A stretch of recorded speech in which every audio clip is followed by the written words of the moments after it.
In this video, we are going to start a series of Absolute Wonder Woman. This is part 1, in which we will cover issue 1 to issue 4. If you enjoy, make sure to like and subscribe to my channel and hit that bell icon. Gateway City. The strange structure suddenly appeared over the beach, interrupting the sunny day and startling the beachgoers for miles. News cameras quickly began to cover the phenomenon as the upside-down pyramid simply hovered over the ocean. But suddenly, screeches could be heard. Small, red creatures, lizards with wings, suddenly flew from the pyramid's crevices. The monsters swooped down on the population of Gateway City, causing the people to run in fear. Windows shattered, and people ran in a bloody panic. But suddenly there is a crack of lightning across the blood-red sky, and the creatures scatter as a rider descends on a flying skeletal horse. The rider draws a massive sword and slices through the monsters. She leaps from her mount, landing in a heroic pose on the beach. Flayed monsters fall around her as she removes her helmet and reaches down to dip her fingers in their blood, smearing it across her face. She raises her hand and an ancient spell escapes from her lips.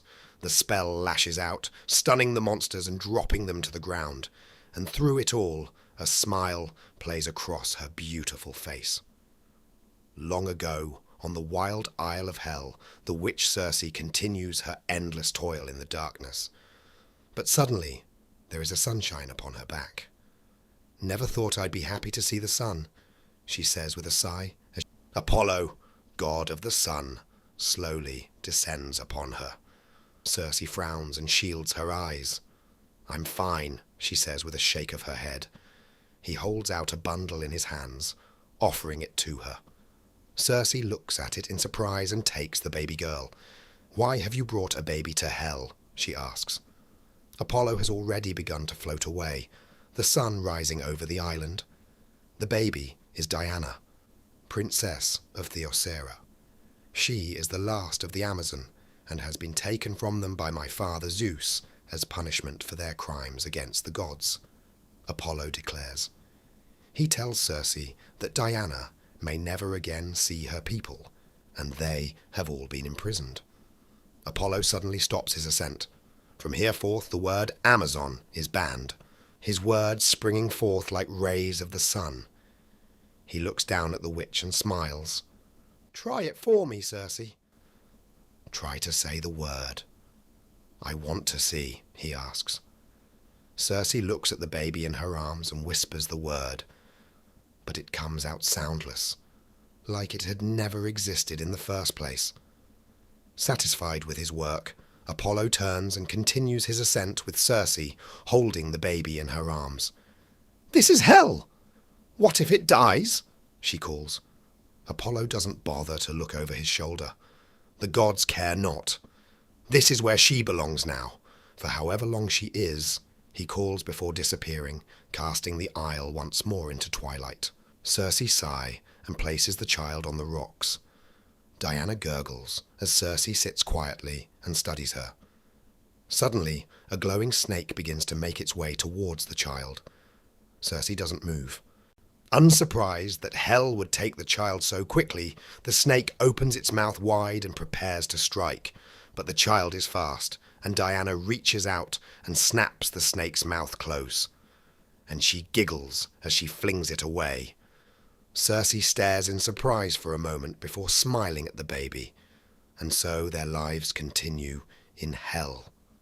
At first, Circe regards the child with little interest, helping her, but not caring for her. But time continues on, and the powerful sorceress begins to raise Diana, taking care of her, teaching her, growing to love her as her own. In this way, the two make a meager life on the Isle of Hell.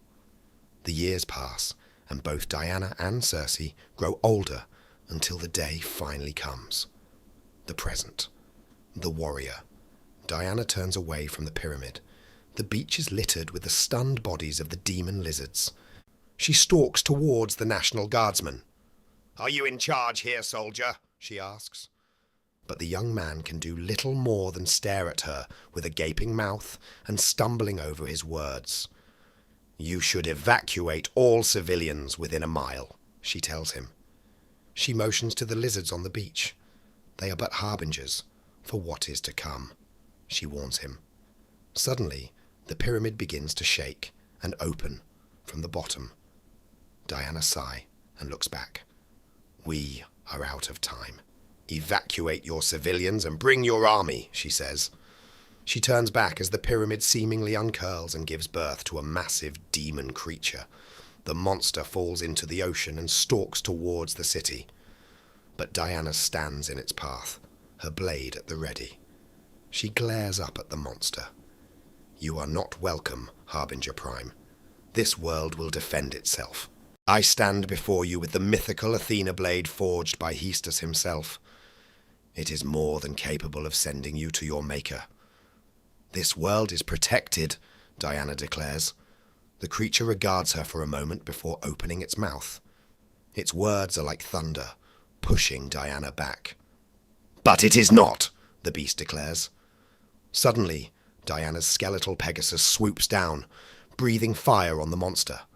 The monster turns from Diana, swatting away the pest. The warrior uses this moment to attack, but the monster turns back to her, beams of energy leaping from its eyes and bringing Diana to her knees. Damn laser eyes. Every time she groans as she struggles to her feet, the beast stands tall, letting out a bellow for the smaller creatures to rise. The demon lizards awaken and attack once more, their wings and beaks slashing at Diana's skin again. "You stand! We warned you!" the beast hisses. It fires again, the blast taking Diana off her feet and sending her bouncing along the beach. A short time ago, Diana sits with Circe in their cave on the Isle of Hell. Sitting before the fire, the two sit in their chairs. Finally, Diana works up the courage to speak. "Mother, I want to ask you about this word," Diana says, motioning to her book. Circe nods and smiles, closing her own tone. "I thought you might," she says softly. "It's important." "I'm afraid," Diana whispers. But Circe shakes her head. She knows that her daughter fears little. "You're not afraid of the word.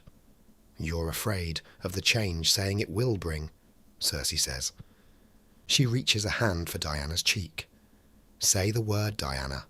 Say it, and know it is what you are," Circe tells her. Diana pauses for a moment and nods.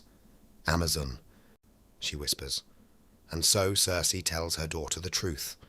She tells her of the day that Apollo brought her to this damned island that became their home, brought Diana into her life, and how Circe grew to love her, and that the god banned her from ever saying the word. "They don't want me to know I'm an Amazon. They took me from them, and they tried to stop me from knowing what I was." "Why?" Diana questions. Circe stands and takes Diana in her arms, explaining that the Amazon protected the world from darkness, and without them, the very world may end. Or perhaps you will say your name again and become what you were always meant to be, Circe whispers. Tears begin to fall from Diana's eyes. Now on the beach, the warrior struggles to her feet, at a look of determination on her face, as she stares up at the massive monster that threatens the city. "No," Diana whispers. She reaches into her pouch, pulling forth a lasso of magical power, its red fibers whirling around her as she stalks forward. The monster looks down at her once more. "Away, warrior! You are beaten. Leave us as we must prepare the way. This world is ours now," the monster says, motioning her away. But Diana shakes her head. "No." She growls as she begins to float into the air, her eyes glowing as they cast the reflection of her weapon. "For I am Diana of Themyscira, last of the Amazon, daughter of Circe, princess of Hell, witch of the Wild Isle, and you will not have this world while I still draw breath." Gateway City. The massive creature known as the Harbinger, from the depths of the ocean, steps forward, but is met by Diana, who stalks up the Gateway City beach with her magic lasso whipping around her body. The Harbinger fires a blast of energy from its great eyes, which Diana dodges under. She lashes out with her lasso, striking the monster across the face. That is but a taste. Harbinger Prime. Retreat now and save yourself, she orders. But the monster bellows for its minions, and the small lizard-like creatures launch forward, swarming over Diana. Retreat is doom, you fool. The Harbinger rumbles. Diana throws up a protective spell and knocks away the small creatures with her lasso. The Harbinger has left her no choice, and she whirls the weapon over her head and tosses it around the great beast's neck. Hear me, Harbinger Prime. This is a weapon forged in the fires of hell, defashioned by the sorceress Circe, and made from the remains of the last basilisk. It binds and burns in proportion to your sins, Diana tells the monster. Harbinger Prime roars with pain as its skin begins to sizzle. Release me, Amazon! Release me, the Harbinger Prime yells, his screams of pain shaking the buildings around them. Diana nods her head. You shall have your freedom on one condition only, Harbinger Prime. She tells the monster, ordering the creature to return to the depths from whence it came, and tell its master that the earth is now under the protection of Diana of the Wild Isle, Princess of Hell, and the last Amazon. The Harbinger stares at her for a moment before finally dipping its head in submission. We accept. It rumbles. Diana nods and releases the creature, allowing it to return to the ocean, its small minions following close behind. Diana lowers to the ground, watching as the ocean returns to its former calm. Behind her, the smoke of the battle billows, and as the smoke begins to blow in the ocean breeze, a lone soldier steps through. Diana, he asks. The princess turns slowly and regards her lost friend. Steve, she says gently. Before, on the shores of the Wild Isle, Diana was walking one day and discovered a man washed up on the shore. Rushing to his side, she leaned over his battered body. Please tell them. I'm sorry, Steve gasps. His eyes flutter for a moment and close. Who are you? Where did you come from? Diana wonders quietly to herself. Lifting the man in her arms, she rushes back to their home. Circe turns in shock as the door bursts open and Diana rushes inside. The man in her arms. Mother, bring the Ciberus fur. It's the warmest, Diana shouts as she lays Steve in her bed. She quickly tells her mother the story of finding the man on the beach. And even Circe is shocked by the tale. Finally she sighs and turns to their kitchen. I'll put the kettle on, she mutters. Later Steve awakens to find Diana sitting with him. She offers him a warm cup of tea, explaining where she found him. So, where are we? Steve finally asks. Diana looks away sheepishly. Well, this is going to be hard. You're in the underworld, she tells him. Steve springs out of the bed in shock. Wait, hell, I'm dead? He shouts. The two women shrug. Not exactly, they say. Steve sits back on the edge of the bed, his head in his hands, muttering to himself. I'll just give you a minute with that, Diana says softly. Later, Steve joins the two for dinner, apologizing to them for his outburst. Circe introduces herself with a shake of his hand. Fortunately for you, you landed on the Wild Isle, which, thanks to Diana and myself, is the safest place to be if you have to be in hell, she explains. Steve nods, his mind still reeling, but he turns to Diana and asks her to show him where he washed up on the shore. As the two walk along the beach, Steve explains that he thought he had lived a good life, that he didn't believe that he would be going to hell when he died. Diana shrugs. Here's what I think. Not everyone here belongs here. It's just sometimes where we've ended up, she tells them. The two of them stare out on the ocean for a time until Steve finally turns back to her. Thank you for saving me twice, he tells her softly. Diana smiles. You're welcome. Gateway City. Now the two stand on the beach for a moment regarding each other, but Diana rushes forward and hugs the man. Finally she pulls away and smiles. I hoped I would see you, but I never dreamt it would be today, Steve smiles back. Diana shrugs as Pegasus lands nearby. Saving the day, she explains. Steve nods, telling her that the military command wants to speak to her, though she might not like their attitude. Diana nods and motions for Steve to lead the way. You do not need to warn me, Stephen. I'm not entirely naive in the world of men. I had a teacher with a sharp tongue in these things, as you well know, she tells him. But minutes later, Diana is standing tall while a rather short general yells at her about the destruction that she caused while supposedly helping stop the monster that attacked Gateway City. When the general had stopped to take a breath, Diana finally spoke. I understand your position, Commander. I am an outsider and an element you can't control, and that frustrates you. But this is not my problem, Diana says, explaining that her real problem is the next monster that will arrive, and that more lives will be lost if they do nothing. But I will coordinate with you to the best of my ability. This world is not prepared for what is coming. You will need my help, she tells him. The general is shocked as Diana turns away from him and looks at the tactical maps of the city. And the officer immediately begins to give her answers. But we were going to stop the orders. You killed the monster, right? Or send it home, he asks. Diana shakes her head. I did, but that was just a harbinger, a messenger of things to come, she says, warning them that the next creature could arrive within the hour and that they need to evacuate at least a mile away from the coastline. The general gives the order to continue the evac, but turns back to Diana and Steve and begins to shout again. Finally, Diana has had enough. She steps up and stands over the general, seeming more imposing than before, anger flashing in her eyes. I think we both know you need me quite badly, given what just happened. But I don't need you at all. So perhaps rethink how you would like to approach this conversation, and we'll retry this when you've calmed down. Hopefully, before more innocent lives have been lost, she says.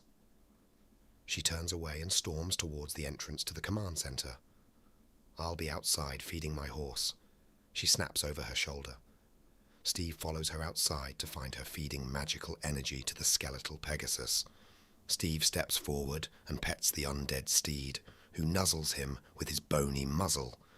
I'm sorry about what happened in there, Steve tells her. Diana nods her head. It's disappointing, but I expected it, she tells him. She informs Steve that other heroes will appear to fight what's coming, but Pegasus rears up and whines before she can explain more. A wave of magical energy washes over the city, and Diana turns to see the soldiers falling to the ground and clutching their heads. She moves forward, pushing through the psychic energy. She approaches the beach and stares in shock. Steve joins her and they both stare up in horror at the great creature that has risen from the waters. Oh my God, Diana, what is it? He asks. Death personified, she whispers. She begins to walk forward, ordering Steve and the others to completely evacuate the city. I'll buy you some time, but the Tetrade leaves nothing behind, she says as she moves forward into the water, the great monster rising up before her. Far away from the shoreline, where Diana fights against the mighty demons, the staff of the Gateway City Natural History Museum watch the battle unfold on the news. But no one is staring as hard as Barbara Minerva. The hot coffee is forgotten in her hand as she recognizes the warrior woman on the TV from something in her studies. Wonder Woman, Barbara whispers before turning and rushing out of the room, pushing past her startled co-workers in her mad dash. Meanwhile, at the boardwalk, Diana has returned to the military command center as the Tetracide continues its slow movement towards the shoreline. Diana enters the command center and leans over the table. I used magic to slow it down. Buy us some time, but the Tetracide is very resistant to magic. My mother would have been more effective, but alas, we only have me, Diana tells them. She turns to look at the gathering of soldiers. Before you leave, and you should all leave immediately. It's important that I tell you how the tetrade kills so that you may have a hope of fighting it after it has killed me, Diana tells them. The soldiers move closer, their eyes wide with fear as Diana tells them all that she knows. She explains that tetrade literally means 4 killer, and that the great creature kills in 4 ways: death of fear, death of mind, death of body, and death of soul. Death of fear doesn't sound so bad, one of the soldiers points out, but Diana shakes her head, explaining that the monster will emit a sound that will make it so that all who hear it will no longer be capable of feeling fear. And because of this, they will be drawn to the tetrade. They will rush to the great monster and will walk right into its waiting jaws, where they will suffer the great agony in the death of mind, body, and soul. I don't want to be dramatic, but the people who are crushed to death in the race to the tetrades, Ma will be the lucky ones, Diana says as she looks at those gathered. So please, for the love of Hera, leave this place. Run if you can, she tells them. Diana pauses for a moment as they all watch her. Then, with a final nod, she walks out the door. Steve follows her quickly, but Diana begs him to try and get as many people to safety as he can. I cannot help them once the sound begins, and it will begin very soon, she says over her shoulder as she stalks towards the beach. Pegasus waits for her. The great monster is still in the distance. Diana sighs and places a hand on the bony steed. Pegasus, keep your distance. Attack with hellfire if you can, but stay out of reach. If it lays one tentacle on you, that's it. I'm quite sure Zeus will make certain that you're not resurrected again, my friend, she says softly as she lays her head on his bony muzzle. Pegasus leaps into the air with a stamp of his hooves. Diana begins to fly, readying her sword and lasso. Tetrade, I wish you know it. I only seek to protect these people, this city, this world. I will give you the same offer I gave the Prime Harbinger. Leave now, and never return, or die by my hand, Diana calls as she floats before the monster. The tetrade's response is a roar that echoes across the city. Diana sighs and nods her head, a steely determination in her eyes. Diana whirls and throws the massive sword, sticking it into the tetracide's head, the lasso wrapped around its hilt. She flies fast, racing around the monster and wrapping it up with the lasso. Goddess Nika, lend me your winged speed, if not victory, Diana prays. The tetrade is quickly wrapped as Pegasus swoops in and fires bouts of hellfire upon it. But the plan doesn't work, and a massive tentacle reaches up and pulls the sword free, and the lasso falls uselessly with it. But Diana doesn't stop moving. She reaches inside her magic pouch as she swoops back towards the monster, a brief spell whispering from her lips as she draws forth a massive axe. Strike true, my friend, she calls to the blade as she flies among the tentacles, slashing and cleaving them from the monster. But one of the slippery appendages reaches out and wraps around her arm, pulling tight. Diana screams. It wasn't that long ago that Diana lived upon her island with Circe. Steve had grown used to living on the island, helping Diana fight off the kraken that seemed to have grown fond of him. But he still longed to return to his world. Do you miss it terribly? Tell me about your home, Diana requested one night as they sat by the fire. Steve smiled, and a faraway look could be seen in his eyes as she watched him. He told her that Gateway City was on the coast, and when the sun would hit the ocean, it would seem to dance before your eyes. That night, as Circe cooked their dinner, Diana began to study. Eventually she closed her book and stood. Diana called as she crossed the room to her mother. Once they were alone, Diana whispered her plan to Circe. I found it, Mother. The way to send Steve home. This spell, Diana whispered as she showed Circe the book. But Circe points out that the spell requires a worthy sacrifice, not a small one. I understand it perfectly, Diana tells her before Steve returns. That night Circe awakens to find her daughter sitting before the fire, whispering quietly. "Diana, what are you doing up at this hour?" Circe whispers as she crosses the room. "I couldn't stop thinking about it, about what I am," Diana tells her. She glances up. "If I am a great warrior, and will someday be an even greater one, a saviour of humanity, as you say, then I cannot fail in my first mission for humanity," Diana tells her. But Circe doesn't understand. Diana motions to Steve, who is asleep nearby. One good man is all it takes to save the world. He wasn't a gift, Mother.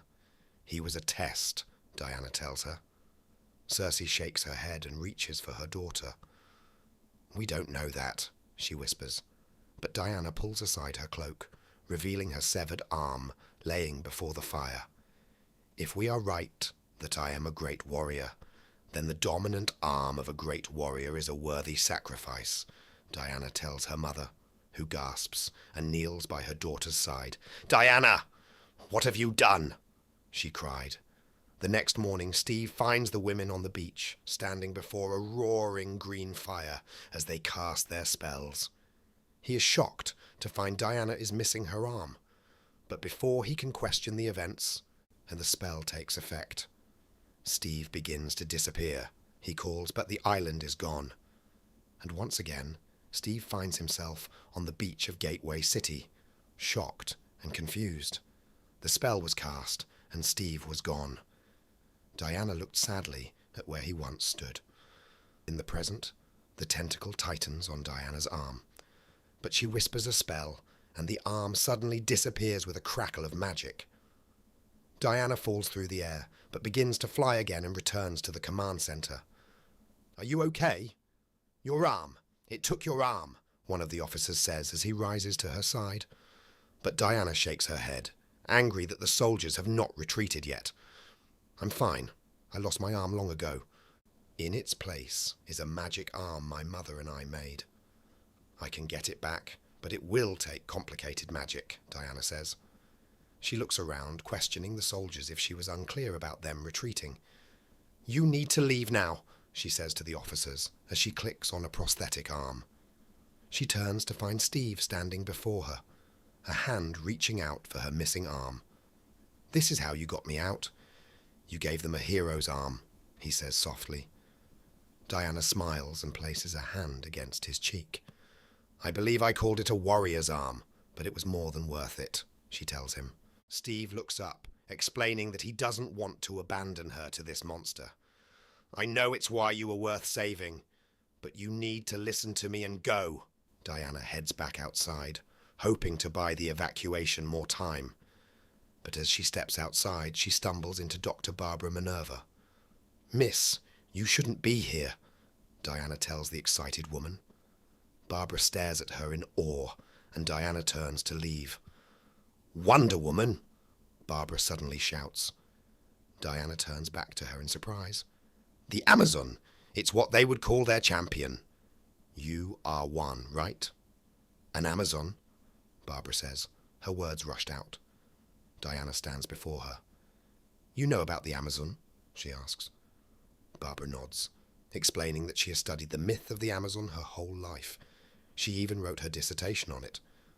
But suddenly, the screech of the tetrade echoes through the city. "I must go. We will speak on this more," Diana says before leaping into the air and flying away. She stands on the beach once more, staring at the tetrade as it grows ever closer. But Diana finally has a plan, something that might save the people of Gateway City. Diana gathers a news reporter and his cameraman, bringing them to the highest building in the city to work her magic. She looks up at them as she begins to trace a magic sigil. "This is not for recording, gentlemen," Diana tells them, explaining that magic is very powerful and sacred, and someone must earn the responsibility to wield it. She begins to cast her spell and finally looks at the reporters to begin broadcasting. Once the camera is rolling, Diana begins to speak to the people of Gateway City, warning them of the horror that is coming, but asking them not to be afraid. My name is Diana, and I'm afraid that I need your help to save your city. This will be difficult to hear, to understand. But to save you from the fate, I'm going to briefly make the entire city deaf, she tells them. She knows that the people will be afraid, but they need to remain calm and help those around them while she battles this great evil. I came here to save your city, but today will be up to each of you to save your city instead. I know you can do it. Wonder Woman believes in you, she tells Gateway City. She reaches for a magic vial in her pouch and smashes it in the center of her sigil. A powerful magic explodes outwards, and a green mist begins to blanket across the city as Diana's plan begins to take effect. And so Wonder Woman's plan to save Gateway City is put into action. The entire city is about to lose their hearing, but thanks to Diana, hopefully, they won't lose their lives as well. Etta and Julia watch the news of the attack on the TV. They watch as Diana stands before the camera, asking that everyone help their neighbours as the spell of deafness falls over the city. Etta holds up a sign for her sister, explaining that she is going out to help. She reaches for the door to their shop and opens it, but both sisters are shocked to find Diana and Steve Trevor standing before them. "Hey, can we come in?" Steve asks. But Julia suddenly begins to freak out. "Oh God, I can hear you. Am I going to hear the death sound?" Julia shouts as she quickly covers her ears in a panic, but Diana smiles and motions for her to remain calm. "You're okay. I've done a protective spell around this building so that we can communicate safely." Steve introduces Diana to the pair, explaining that she and her mother were the ones who protected him while on the Wild Isle in hell. Etta and Julia stare at the Amazon in shock. This is a lot to process, but I'm guessing there's no time for that. "Why are you here?" Etta asks. Steve nods and smiles, explaining that Diana needed the help of the witches. Stepping forward, Diana puts an arm around Julia and motions to her shop. "Julia, I come seeking only ingredients. No more. I had to use the last of some things for the spell to deafen the city," Diana tells her. She flexes the prosthetic that has replaced her magical right arm, explaining that while the arm was forged in fire by Hephaestus himself and is a powerful weapon, she will need her magical second arm to defeat the Tetrade. Julia nods at the warrior. "Arms are good to have," she says softly. Diana begins to list off the ingredients that she requires, and Julia moves quickly around the shop, gathering the most rare items from a safe. Diana smiles at her. "Julia, thank you. You are quite the witch," she says as the final items are laid on the counter. Diana looks around the room, questioning whether the girls have somewhere else that she can cast the spell, because there will be quite a lot of blood, Diana notes. A short time later, Diana is in the back room of the shop. Her upper body is covered in the blood that Steve, Julia, and Etta donated. The trio watch wide-eyed as Diana begins to mutter her spell inside a circle of power. Blood-red light begins to fill the room, and energy suddenly slams into Diana's chest. Long ago on the Wild Isle in hell, Circe rushed outside from her cave home. She falls to her knees and tries to catch her breath. So the visions have started. Then a voice calls to her, but keeps her eyes shut tight. "You did this," she demands. There's a long pause. "Yes, my most devoted disciple," the voice finally answers. Circe asks why the voice would do this to her. Why would she allow her devoted disciple to be imprisoned on this island and bring her a child that wasn't her own? The voice says, explaining that she foresaw that Circe would love and care for the child, and that the child's love would in turn change Circe. "I could see that only one such as you could raise the hero that we would need. I see that you will in time defy even me to protect her," the voice says. Suddenly, a light fills the sky. "You may look upon me, Circe, most beloved of all my beloved. Look upon Hecate, and know you are blessed and will be remembered," the goddess calls. Cersei opens her eyes and looks upon the goddess of magic. Shortly, she returns to the cave, where Diana is asleep on her bed. Cersei looks at her daughter, remembering the visions of the future that she saw in her dreams, of the hero that Diana would become. Diana suddenly opens her eyes and reaches for Cersei. "I had a bad dream," Diana whispers as Cersei lies next to her, whispering that she too had a bad dream. Diana yawns and pulls tight against her mother, asking what her dream was about. Cersei takes a moment, staring up at the rocky ceiling of their cave dwelling. "The future," she finally whispers softly in the darkness. The door to the stockroom opens, and Diana steps out, her magical arm returned and glowing. "Thank you, my friends. My strength has fully returned. I owe you a debt, and it will not be forgotten," Diana says as she moves to wash the dried blood from her body. She moves towards the door, preparing to head back out to battle the Tetrade, but she is shocked as she looks at the pier as smoke and fire show the creature's path into the city. She leaps into the air, flying back into the city. She hovers close to the massive monster, trying to think of some way to stop its advance. And the people of Gateway City can't hear the death sound, so they are not coming to the monster. Instead, it has gone looking for them. Every step shakes the earth, and buildings quake and crumble at its passing. Suddenly, an idea springs into mind, and Diana flies back out of the city. She returns to the ocean and hovers over the place where her sword disappeared beneath the waves. She begins to cast another spell, and the ocean begins to bubble. Finally, the blade breaks free of the waters and returns to her hands. "Hello, my friend. I've had a very big idea for you." "You're going to love it," Diana says with a smile. She reaches into her bag and pulls out a potion bottle. Another quick spell, and the red liquid inside begins to bubble. Diana throws the potion onto the beach, and the air is suddenly filled with the screeches and cries of humanity. Horror and fear echo throughout the beach. The Tetrade suddenly turns.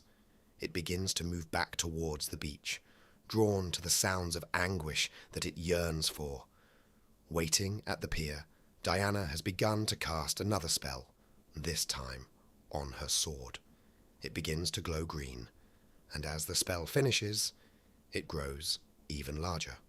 Yet Diana still wields it as if it were as light as a feather.